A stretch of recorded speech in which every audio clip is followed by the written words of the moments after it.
गुरुदेव भगवान की जय। प्यारे कृष्ण कन्हैया लाल की जय। श्रीमद् वाल्मीकि रामायण द्वितीय खंड का उत्तरकांड चल रहा है और आज है अष्टाशीतितमः सर्ग, 88वां सर्ग। इला और बुध का एक दूसरे को देखना तथा बुध का उन सब स्त्रियों को किम पुरुषी नाम देकर पर्वत पर रहने के लिए आदेश देना। तां कथामैल संबद्धां रामेण समुदीरितां लक्ष्मणो भरतश्चैव श्रुत्वा परम विस्मितौ। श्री राम की कही हुई इल के चरित्र से संबंध रखने वाली उस कथा को सुनकर लक्ष्मण और भरत दोनों ही बड़े विस्मित हुए। उन दोनों भाइयों ने हाथ जोड़कर श्री राम से महामना राजा इल के स्त्री पुरुष भाव के विस्तृत वृत्तांत के विषय में पुनः पूछा। प्रभु, राजा इल स्त्री होकर तो बड़ी दुर्गति में पड़ गए होंगे। उन्होंने वह समय कैसे बिताया और जब वे पुरुष रूप में रहते थे तब किस वृत्ति का आश्रय लेते थे। लक्ष्मण और भरत का वह कौतूहलपूर्ण वचन सुनकर श्री रामचंद्र जी ने राजा इल के वृत्तांत को जैसा वह उपलब्ध था उसी रूप में पुनः सुनाना आरंभ किया। तदनंतर उस प्रथम मास में ही इला त्रिभुवन सुंदरी नारी होकर वन में विचरने लगी। जो पहले उसके चरण सेवक थे वे भी स्त्री रूप में परिणत हो गए थे। उन्हीं स्त्रियों से घिरी हुई लोक सुंदरी कमल लोचना इला वृक्षों, झाड़ियों और लताओं से भरे हुए एक वन में शीघ्र प्रवेश करके पैदल ही सब ओर घूमने लगी। उस समय सारे वाहनों को सब ओर छोड़कर इला विस्तृत पर्वतमालाओं के मध्य भाग में भ्रमण करने लगी। उस वन प्रांत में पर्वत के पास ही एक सुंदर सरोवर था जिसमें नाना प्रकार के पक्षी कलरव कर रहे थे। उस सरोवर में सोमपुत्र बुध तपस्या करते थे जो अपने तेजस्वी शरीर से उदित हुए पूर्ण चंद्रमा के समान प्रकाशित हो रहे थे। इला ने उन्हें देखा। वे जल के भीतर तीव्र तपस्या में संलग्न थे। उन्हें पराभूत करना किसी के लिए भी अत्यंत कठिन था। वे यशस्वी, पूर्ण काम और तरुण अवस्था में स्थित थे। रघुनंदन, उन्हें देखकर इला चकित हो उठी और जो पहले पुरुष थी उन स्त्रियों के साथ जल में उतरकर उसने सारे जलाशय को क्षुब्ध कर दिया। इला पर दृष्टि पड़ते ही बुध कामदेव के बाणों का निशाना बन गए। उन्हें अपने तन मन की सुध न रही और वे उस समय जल में विचलित हो उठे। इला त्रिलोकी में सबसे अधिक सुंदरी थी। उसे देखते हुए बुध का मन उसी में आसक्त हो गया और वे सोचने लगे, यह कौन सी स्त्री है जो देवांगनाओं से भी बढ़कर रूपवती है। न देव वनिताओं में, न नागवधुओं में, न असुरों की स्त्रियों में और न अप्सराओं में ही मैंने पहले कभी कोई ऐसे मनोहर रूप से सुशोभित होने वाली स्त्री देखी है।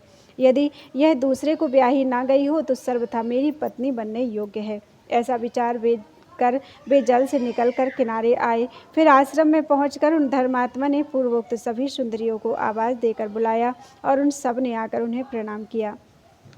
तब धर्मात्मा बुध ने उन सब स्त्रियों से पूछा, यह लोक सुंदरी नारी किसकी पत्नी है और किस लिए यहाँ आई है? ये सब बातें तुम शीघ्र मुझे बताओ। बुध के मुख से निकला हुआ वह शुभ वचन मधुर पदावली से युक्त तथा मीठा था। उसे सुनकर उन सब स्त्रियों ने मधुर वाणी में कहा, ब्रह्मन, यह सुंदरी हमारी सदा की स्वामिनी है। इसका कोई पति नहीं है। यह हम लोगों के साथ अपनी इच्छा के अनुसार वन प्रांत में विचरती रहती है। उन स्त्रियों का वचन सब प्रकार से सुस्पष्ट था। उसे सुनकर ब्राह्मण बुध ने पुण्यमयी आवर्तनी विद्या का आवर्तन अर्थात स्मरण किया। उस राजा के विषय की सारी बातें यथार्थ रूप से जानकर मुनिवर बुध ने उन सभी स्त्रियों से कहा, तुम सब लोग किम पुरुषी अर्थात किन्नरी होकर पर्वत के किनारे रहोगी। इस पर्वत पर शीघ्र ही अपने लिए निवास स्थान बना लो। पत्र और फलमूल से ही तुम सबको सदा जीवन निर्वाह करना होगा। आगे चलकर तुम सभी स्त्रियां किम पुरुष नामक पतियों को प्राप्त कर लोगी। किम पुरुषी नाम से प्रसिद्ध हुई वे स्त्रियां सोमपुत्र बुध की उपर्युक्त बात सुनकर उस पर्वत पर रहने लगी। उन स्त्रियों की संख्या बहुत अधिक थी। इत्यार्थ से श्रीमद् रामायणे वाल्मीकि आदि काव्ये उत्तरकांडे अष्टाशीतितमः सर्गः। इस प्रकार श्री वाल्मीकि निर्मित आर्ष रामायण आदि काव्य के उत्तरकांड में 88वां सर्ग पूरा हुआ। बोलो वृंदावन बिहारी लाल की जय। 89वां सर्ग बुध और इला का समागम तथा पुरुरवा की उत्पत्ति। किम पुरुष जाति की उत्पत्ति का यह प्रसंग सुनकर लक्ष्मण और भरत दोनों ने महाराज श्री राम से कहा, यह तो बड़े आश्चर्य की बात है। तदनंतर महायशस्वी धर्मात्मा श्री राम ने प्रजापति कर्दम के पुत्र इल की इस कथा को फिर इस प्रकार कहना आरंभ किया। वे सब किन्नरियाँ पर्वत के किनारे चली गईं। यह देखकर मुनिश्रेष्ठ बुद्ध ने उस रूपवती स्त्री से हंसते हुए से कहा, सुमुखी, मैं सोम देवता का परम प्रिय पुत्र हूँ। बरारोहे, मुझे अनुराग और स्नेह भरी दृष्टि से देखकर अपनाओ। स्वजनों से रहित उस सूने स्थान में बुद्ध की यह बात सुनकर इला उन परम सुंदर महातेजस्वी बुद्ध से इस प्रकार बोली, सौम्य सोम कुमार, मैं अपनी इच्छा के अनुसार विचरने वाली हूँ, किंतु इस समय आपकी आज्ञा के अधीन हो रही हूँ, अतः मुझे उचित सेवा के लिए आदेश दीजिए और जैसी आपकी इच्छा हो वैसा कीजिए।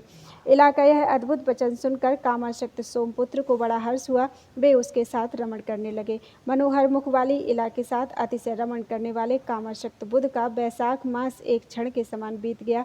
एक मास पूर्ण होने पर पूर्ण चंद्रमा के समान मनोहर मुख वाले प्रजापति पुत्र श्रीमान इल अपनी सैया पर जाग उठे।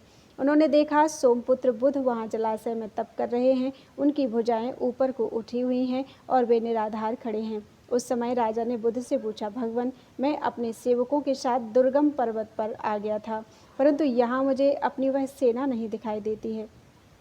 पता नहीं वे मेरे सैनिक कहाँ चले गए हैं। राजर्षि इल की स्त्रीत्व प्राप्ति विषयक स्मृति नष्ट हो गई थी। उनकी बात सुनकर बुद्ध उत्तम वाणी द्वारा उन्हें सांत्वना देते हुए यह शुभ वचन बोले, राजन, आपके सारे सेवक ओलों की भारी वर्षा से मारे गए। आप भी आंधी पानी के भय से पीड़ित हो इस आश्रम में आकर सो गए थे। वीर, अब आप धैर्य धारण करें, आपका कल्याण हो। आप निर्भय और निश्चिंत होकर फल मूल का आहार करते हुए यहाँ सुखपूर्वक निवास कीजिए। बुद्ध के इस वचन से परम बुद्धिमान राजा इल को बड़ा आश्वासन मिला, परंतु अपने सेवकों के नष्ट होने से वे बहुत दुखी थे। इसलिए उनसे इस प्रकार बोले, ब्राह्मण, मैं सेवकों से रहित हो जाने पर भी राज्य का परित्याग नहीं करूँगा। अब क्षण भर भी मुझसे यहाँ रहा नहीं जाता, अतः मुझे जाने की आज्ञा दीजिए। ब्राह्मण, मेरे धर्मपरायण ज्येष्ठ पुत्र बड़े यशस्वी हैं, उनका नाम शशबिंदु है। जब मैं वहाँ जाकर उनका अभिषेक करूँगा तभी वे मेरा राज्य ग्रहण करेंगे। महातेजस्वी मुने, देश में जो मेरे सेवक और स्त्री पुत्र आदि परिवार के लोग सुख से रह रहे हैं, उन सबको छोड़कर मैं यहाँ नहीं ठहर सकूँगा, अतः मुझसे ऐसी कोई अशुभ बात आप ना कहें